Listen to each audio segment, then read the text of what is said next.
I'm Beth Coyle. I'm the CEO of Coyle Engineering. We've 14 years in the civil engineering consulting and surveying business, and I've been in Boerne 11 years.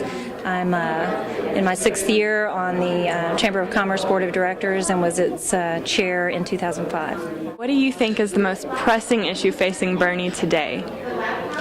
Well, besides water and certainly growth, I would say one of the issues that is not talked about a whole lot is our workforce. We do have a workforce that lives here but does not work here, and we do have a workforce that works here but doesn't live here.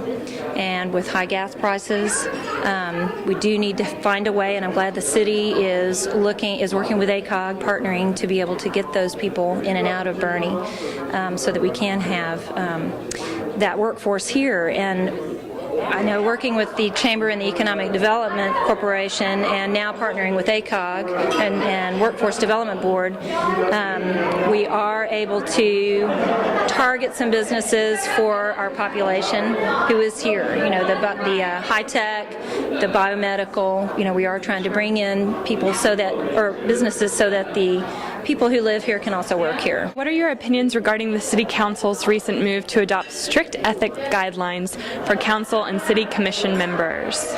Well, I know it's been an issue lately. There's been a whole lot of conflict of interest being bandied about. The papers have gotten very involved, a lot of citizen outcry. Some of it, I believe, is maybe a little bit of overkill, but it's better to go over and then back up some as need be. I think it's good with I think it's difficult, though, with a small town. You know, you have the Pareto principle. You have 20% of the people doing 80% of the work.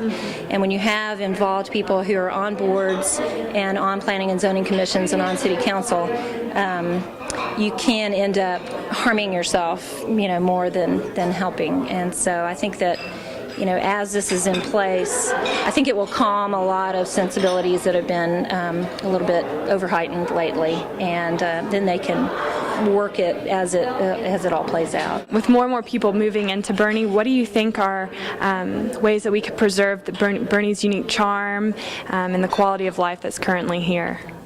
Well, Main Street is our jewel, and I do not believe that Main Street will ever change. I think it's very important that we do, like some small towns where tourism is a big factor, that we make sure that our Main Street lease spaces are kept for small and individual, that we do not allow the chains to come in on Main Street. I think that's very important, so that we don't start looking like every other town.